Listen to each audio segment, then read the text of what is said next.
Bu ışıklı gecelerin karasını sürüp yüzüme, sürgün olmak da varmış.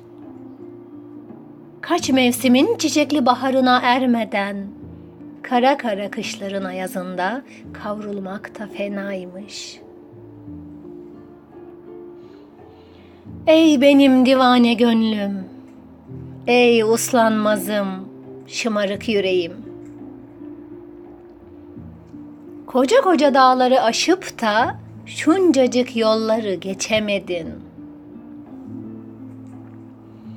Sen deli divane Mecnun, sen ilahi zikrimin duası. Ben kaç geceden sabahlayan, sen fütursuz endamın Adem'i. Sessiz sessiz gülüşlerimin ağlamaklı gözleri. Duamdaki yakarışım, heybemdeki son azık gibi bitmeyesin diye gıdım gıdım tükettiğimsin.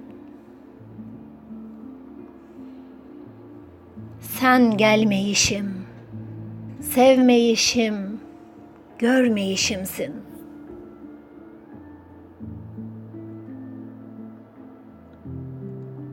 Ve sen bitti derken yeniden dirilişimsin. Bundan mütevellittir ki umarsız sevişim, bekleyişim, bekleyişim, bekleyişim.